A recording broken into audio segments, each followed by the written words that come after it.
Ya,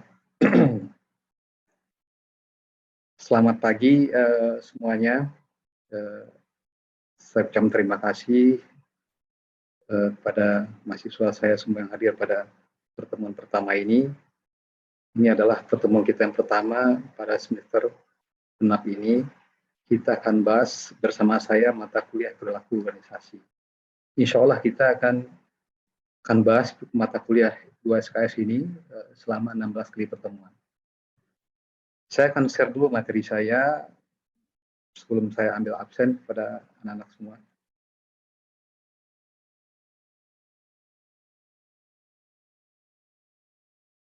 Oke, semua udah bisa lihat materi saya ya? Halo? Sudah, Pak. Oh, sudah ya, terima kasih. Ya, Ramdhani mahasiswa saya paling bersemangat nih. Mudah-mudahan sehat selalu. Ya, Ya, terima kasih, Pak. ya jadi saya pastikan dulu kayak pagi ini, kita dalam ruang kelas ini kalau bisa absen dulu ya. Absen supaya tidak ketinggalan, dianggap tidak hadir. Kalau sudah absen, oke, kita akan mulai saja. Jadi saya ulangi kembali, mata kuliah yang akan saya pegang satu semester ini adalah perilaku organisasi. SKS-nya 2 SKS. Insya Allah kita mudah-mudahan lancar saja dalam melakukan kegiatan perkuliahan ini. Kita akan selalu daring sepertinya, tapi bila ada kebijakan baru nanti kita dari kampus bisa ketemu offline. Oke, sebelum saya mulai, saya ucapkan Assalamualaikum warahmatullahi wabarakatuh. Mudah-mudahan semua dalam keadaan sehat. Waalaikumsalam warahmatullahi wabarakatuh. Saya akan mulai saja. Apa itu perilaku organisasi? Nah, ini kan jadi pertanyaan selalu ya. Terkesannya simple gitu, perilaku organisasi. Tapi masih banyak yang belum tahu. Jadi, what is organizational behavior? Nah, kita masuk dulu pengertian atau ruang lingkupnya. Kita ambil pengertian dulu. Ya. Jadi, kalau kita perhatikan ya, bahwa disiplin ilmu perilaku organisasi ini adalah mempelajari tentang tingkat individu dan tingkat kelompok dalam suatu organisasi, serta dampaknya terhadap kinerja. Itu dulu tuh ya. Nah, jadi ternyata kalau kita lihat dari definisi singkat ini, bahwa perilaku itu sangat mempengaruhi terhadap dampak kinerja organisasi. Ya, kita bisa lihat contohnya dalam kegiatan. Kalau mahasiswa banget kegiatan Ormawa, kegiatan Presma, apalagi organisasi di dalam kampus misalnya. Jadi perilaku seorang itu tidak kelihatan, baik perilaku individu maupun perilaku kelompok ya, akan mempengaruhi kebijakan terhadap kinerja. Jadi bisa kita simpulkan bahwa perilaku organisasi ini digunakan sebagai studi tentang organisasi. Selanjutnya, jadi itulah kira-kira ya pengertian tentang perilaku organisasi. Oke, jadi kita akan lanjutkan ini. Pasti kita untuk sebelum lebih jauh kita merujuk dulu nih kepada pendapat atau pemikiran dari para ahli dalam bidang perilaku organisasi. Yang pertama adalah Robin ya. Ini berdua sama Jet ini mendefinisikan bahwa perilaku organisasi itu sebagai studi yang mempelajari dampak dari perilaku individu, kelompok, dan struktur terhadap organisasi dengan tujuan menerapkan untuk meningkatkan efektivitas organisasi. Itu pendapat dari Robin ya. Kemudian Timothy juga berpendapat bahwa perilaku organisasi adalah suatu bidang studi yang memiliki dampak yang dipunyai oleh suatu individu, kelompok, dan juga ada di dalam suatu organisasi. Kemudian Toha berpendapat bahwa perilaku organisasi adalah suatu studi yang berhubungan dengan berbagai aspek tingkah laku manusia di dalam organisasi ataupun kelompok tertentu. Nah, jadi kita melihat definisi-definisi dari para ahli ini, kita bisa mengambil sebuah kesimpulan bahwa semua perilaku dalam organisasi itu berdampak terhadap kegiatan organisasi, efektivitas organisasi maupun efektivitas kinerja organisasi. Saya lanjutkan.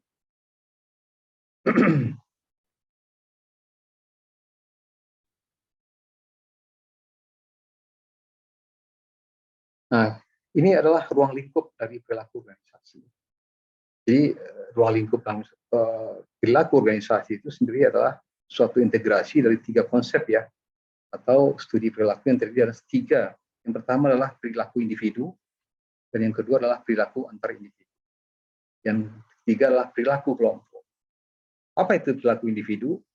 Yaitu studi perilaku individu adalah keterkaitan terhadap individu seseorang, ya, pembelajarankah, sikapnya-kah, motivasinya-kah, dan juga terhadap kepuasan kerja. Itu perilaku individu. Itu bisa diamati, bisa dipelajari, kita bisa sehari-hari tanpa secara tidak langsung kita sebagai seorang manajer nanti kita akan bisa memahami satu persatu. Kemudian perilaku antar individu. Ya, itu adalah satu studi yang dilakukan dengan adanya komunikasi antar setiap karyawan di antara mereka sendiri dan bawahan mereka. Memahami kualitas dari kepemimpinan orang, dinamika kelompok, konflik yang terjadi pada kelompok, dan kekuasaan. Di sini juga ada politik juga ya, jadi perilaku antar individu. Kemudian perilaku kelompok, ini lebih kepada mempelajari terbentuknya suatu organisasi, struktur organisasi, dan efektivitas organisasi itu sendiri, dan berbagai upaya kelompok yang dilakukan untuk bisa mencapai tujuan. Ya, jadi itulah kira-kira pengertian dari perilaku organisasi, ruang lingkupnya. Jadi sebetulnya ini adalah materi yang ada dalam kehidupan kita sehari-hari, kasusnya Mas. Ada kejadian, baik bisa dari teman kita yang dalam sama bermain, ya, satu kelompok, satu organisasi, ya, ini bisa kita amati satu-satu. Oke, jadi saya untuk bisa mendapat pemahaman sedikit, barangkali kalian, mahasiswa saya barangkali ingin memberikan pendapat dengan tentang perilaku organisasi ini, silakan. Barangkali ada yang mau mengomentari, silahkan. Atau saya panggil aja ya, nggak apa-apa ya. Mas Imam, gimana pendapatnya Mas tentang perilaku? Iya, Pak. Ya, silakan Mas. Tentang perilaku organisasi itu lebih kepada etik ya, mungkin sikap seseorang terhadap organisasi atau sebuah dalam sebuah kelompok tersebut begitu. Iya, benar sekali. Itu, Bapak. Iya, betul. Jadi lebih kepada perilaku individu ya. Itu nanti akan bisa kita amati. Mungkin yang lain yang bisa memberikan komentar atau pendapatnya tentang perilaku organisasi, Mas Ahmad Fauzi, silakan Mas. Nah, jadi yang saya pahami bahwa perilaku organisasi itu merupakan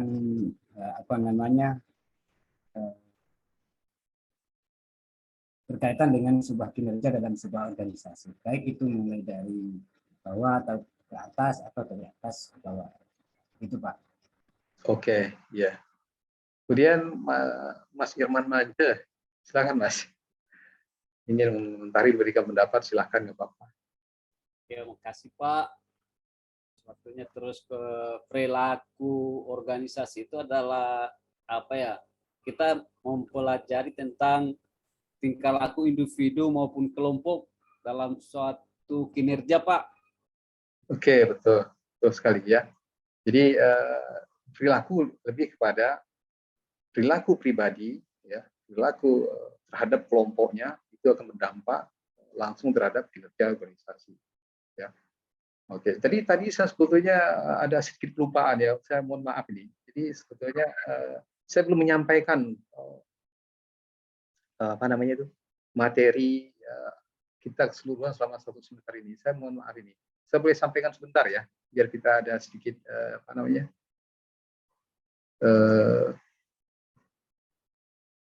kejelasan gitu. Oke, jadi materi kita selama 1 semester ini saya lupa tadi menyampaikan. Adapun yang kita bahas adalah topik yang pertama ini adalah definisi perilaku organisasi, ya, disiplin ilmu yang mendukung perilaku organisasi dan tantangan dan peluang untuk perilaku keorganisasian. Kemudian materi kita minggu depan, insya Allah itu ada keragaman dalam organisasi, yaitu kemampuan seorang individu dalam karakteristik geografi. Kemudian berikutnya pertemuan ketiga nanti sikap dan kepuasan kerja. Seterusnya emosi dan suasana hati, kepribadian dan nilai, persepsi dan pengambilan keputusan, konsep motivasi itu sendiri, motivasi dan aplikasinya, dasar-dasar perilaku kelompok, tim kerja atau teamwork, kemudian komunikasi, kemudian kepemimpinan, pertemuan ke-13 kekuasaan dan politik, 14 konflik dan negosiasi, yang ke-15 dasar-dasar struktur organisasi. Oh sorry, pertemuan ke-8 nanti kita UTS dan pertemuan ke-16 kita adalah UAS. Jadi ada 14 materi seperti yang ingin saya sampaikan. Jadi itu yang ingin saya sampaikan berkaitan dengan materi-materi yang sudah saya sampaikan selama satu semester ini. Oke, jadi saya akan masuk ya kepada, ini bisa kelihatan ya semuanya, anak-anak, teman-teman, bisa ya? Bisa Bapak. Oke. Nah, di dalam organisasi tentu ada seorang pemimpin yang hadir dalam kegiatan ke organisasi, tentu ada yang memimpin, ya bisa saja disebut seorang manajer ya. Apa sih kegiatan manajerial dari manajer itu sendiri? Yang pertama adalah membuat keputusan, ya, kemudian mengalokasikan sumber daya dan mengatur aktivitas anak-anak buahnya untuk mencapai tujuan. Itu adalah kegiatan manajerialnya. Manajer melakukan pekerjaan itu sebetulnya dalam istilahnya manajer individu-individu yang mencapai tujuan melalui orang lain. Jadi dia dalam arti tidak bisa bekerja sendiri, dia perlu bantuan orang lain. Jadi di dunia ini kita nggak bisa kerja sendiri, kita perlu orang lain. Jadi organisasi sendiri apa sih definisinya? Yaitu sebuah unit sosial yang dikoordinasikan secara sadar di atas sebuah individu atau lebih dan berfungsi dalam suatu dasar yang relatif terus-menerus guna mencapai suatu arah maksudnya dan serangkaian tujuan bersama. Nah, saya ingin bertanya sedikit ini sebetulnya pada mahasiswa saya. Apa sih perbedaan? Ada perbedaan antara organisasi dan manajemen? Ada atau sama kasih itu definisinya? Apa itu organisasi? Apa itu manajemen? Apakah berbeda? Apa sama? Ini? Siapa ingin? Kita Bapak. Ya. Kita Bapak. Mas Ramdhani ingin memberikan pendapat tentang apa perbedaan antara organisasi dan manajemen. Banyak yang mengatakan, oh sama Pak. Ada yang bilang berbeda Pak. Gimana pendapat? Berbeda Bapak. Siapa ini Bapak yang dipersilakan? Oke. Jadi kalau kita lihat kegiatannya ya, organisasi itu adalah sebuah wadah, wadah di mana orang berkumpul secara bersama-sama melakukan kegiatan untuk mencapai tujuan organisasi itu sendiri. Nah, kita belum bicara manajemen di situ. Tapi untuk bisa melakukan kegiatan dalam organisasi itu, kita perlu namanya manajemen, mengatur, mengarahkan orang-orang itu sehingga tujuan yang dicapai itu terarah sampai pada maksud yang kita inginkan nanti. Nah, itulah perbedaan. Jadi organisasi adalah orang yang bekerja dalam satu kelompok, satu wadah, satu organisasi, tapi orang itu harus digerakkan, diatur oleh manajemen. Nah, kita akan masuk kepada fungsi dari manajemen itu sendiri. Sebetulnya mungkin sudah pada tahu ya, apa itu fungsi manajemen. Sebenarnya ada 4 ya. Yang pertama adalah perencanaan. Kemudian yang kedua adalah pengorganisasian, yang ketiga adalah kepemimpinan, yang keempat adalah pengendalian.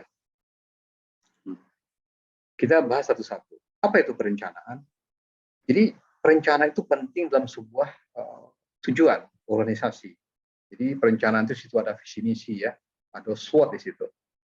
Nah, jadi itu meliputi adalah tujuan organisasi, penentuan strategi, pengembangan rencana untuk mengkoordinasikan sebagai aktivitas. Jadi bila sebuah perusahaan, sebuah organisasi atau sebuah perusahaan tidak punya planning, tidak punya tujuan, ya pasti tidak akan punya arah dan tidak mencapai apa yang diinginkan oleh visi misinya tadi. Kemudian perorganisasian itu meliputi penentuan tugas, siapa yang mengerjakan, bagaimana tugas tersebut dikelompokkan, siapa yang melapor kepada siapa dan di mana perusahaan itu dibuat.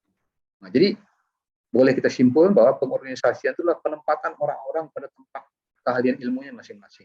Jangan sampai salah tuh ya. Jadi bila salah berarti dia tidak bisa melakukan pekerjaannya. Mungkin orang ahli disiplin ilmu bilang sarana hukum misalnya. Tapi dia tidak punya keahlian di bidang IT, kita tempatkan di IT misalnya. Itu kan bukan posisi yang tepat buat kalian. Kemudian yang ketiga adalah kepemimpinan. Ya, sini adalah seperti lebih memotivasi ya. meliputi motivasi karyawan, mengatur aktivitas individu lain, memilih saluran komunikasi yang paling efektif dan menyelesaikan konflik. Jadi kepemimpinan itu diperlukan adalah setelah perusahaan dibuat perencanaan, dibuat penempatan orang-orangnya dari susun, kita perlu memotivasi orang untuk bekerja. Ya, direct dia untuk bisa, ayo lakukan pekerjaan kamu sesuai dengan job description kamu. Kemudian yang terakhir adalah pengendalian atau kontrol. Di sini adalah kita memantau aktivitas untuk memastikan sesuatu yang sesuai dengan yang direncanakan dan mengambil tindakan perbaikan yang diperlukan. Jadi bila 3 tadi yang di atas tidak berjalan, kita perlu melakukan kontrol. Hasil outputnya, bila outputnya tidak sesuai dengan apa yang kita harapkan dari perencanaan tadi, berarti ada satu yang salah. Bisa salah dalam perencanaannya, bisa penempatan orang-orangnya, organizing, bisa dalam kita tidak memberikan motivasi atau mendorong untuk bekerja sesuai dengan job description. Oke, itulah fungsi. Mohon maaf Pak Maiko. Ya. Waktunya tinggal 5 menit lagi Pak. Oke. Saya akan pergi kepada peran manajer. Dalam tadi kita bicara masalah manajer, ya dia punya peran itu. Yang pertama perannya adalah peran antar pribadi. Ada 3 itu, dia sebagai tokoh, dia berperan sebagai tokoh, sebagai pemimpin, sebagai penghubung. Tokoh adalah dia punya orang yang bisa diberdomani, ketokohan, pemimpinan bisa dijadikan sebuah leader, dia juga sebagai penghubung dalam organisasi, baik internal maupun eksternal. Kemudian dia juga berperan sebagai peran informasional, yaitu pemantau informasi, penyebar informasi, dan juru bicara. Ya. Jadi jangan jadi seorang manajer itu hanya terima bersih dari anak buah, kemudian duduk di ruangan, bukan gitu maksudnya. Jadi dia adalah sebagai juru bicara, penyebar informasi, memantau informasi. Kemudian adalah peran pengambil keputusan, yaitu peran pereda gangguan, pengalokasi sumber daya, dan perundingan. Ini pereda gangguan ini sering terjadi dalam organisasi. Di sini manajer perlu punya skill, sebuah seni untuk bisa bagaimana untuk pereda gangguan ini kalau dibiarkan, gangguan ini akan mengganggu jalan organisasi. Ini cepat harus diselesaikan. Oke, sampai di sini mungkin ada yang ingin mengomentari materi saya hari ini, silahkan memberikan sanggahan atau apa. Ada ya.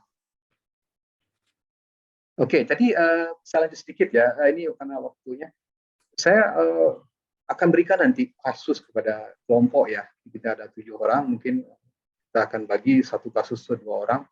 Contohnya ya kasus-kasus yang terjadi dalam kehidupan sehari-hari lah, baik dalam keadaan konflik organisasi ya. Kita akan pecahkan nanti bersama-sama ya. Ini contoh kasusnya adalah saya sebutkan satu lah, misalnya ini terjadi pengadilan tindak pidana korupsi Semarang menjatuhkan hukuman 3,5 tahun penjara terhadap Triasih Wayusari ya, seorang bidan yang bertugas sebagai verifikator program jaminan pelaksanaan bidang. Ini nanti kita kupas saya jelaskan materinya nanti sebelum pertemuan kedua nanti di minggu depan. Saya akan kupas sedikit ini, kita akan analisis bersama-sama dan berkaitan juga dengan pertemuan kedua. Kemudian kasus yang kedua adalah berkaitan dengan melanggar aturan. Ini masuk dalam disiplin kerja, yaitu Nancy Targar bekerja di sebuah departemen customer service pada Semas Company. Ya, kemudian dia melanggar aturan, mungkin tidak menjalankan aturan perusahaan sesuai alur pekerjaannya, sehingga dia dianggap melanggar aturan. Kemudian kasus ketiga adalah perusahaan ABC. Dia bergerak dalam bidang advertising, periklanan digital di Indonesia. Ini juga ada kasusnya kita bisa telaah. Jadi ini semua kasus ini berhubungan dengan perilaku organisasi. Nah, ini akan lebih menarik nanti perilaku organisasi ini kita kupas untuk kasus, kita bisa analisa itu satu persatu menurut analisa mahasiswa masing-masing, kita temukan nanti benang merahnya di mana. Ya, ini lebih menarik seperti masuk pada case method ya. Oke, sebelum saya tutup mungkin ada yang ingin mengomentari lagi materi saya, silakan. Cukup Bapak. Cukup ya. Kemudian itulah, jadi kalau begitu saya akan tutup pertemuan ini sampai di sini. Mudah-mudahan apa yang sudah saya berikan pada pertemuan ini dapat bermanfaat bagi mahasiswa saya. Ini adalah pertemuan pertama, pertemuan pembuka, nanti di minggu depan kita lanjut pertemuan kedua. Jadi saya sebutkan materinya ya. Itu saja, bila ada salah kata saya mohon maaf. Terima kasih atas kehadirannya kuliah bersama saya pada hari ini. Saya tutup dengan baca Assalamualaikum warahmatullahi wabarakatuh. Waalaikumsalam. Waalaikumsalam Waalaikumsalam Terima kasih Pak warahmatullahi Michael. wabarakatuh. Terima kasih Pak Michael. Ya, sama-sama. Kasih Pak Guru. Baik, Pak Michael, selamat sudah melakukan micro teaching-nya. Selanjutnya kami persilakan pada Pak Yudhra Fauzi untuk memberikan masukan. Silakan Pak. Oke, terima kasih Mas Nadi. Pak Michael, selamat ya, udah Ya, Pak. berhasil istilahnya melaksanakan tugasnya.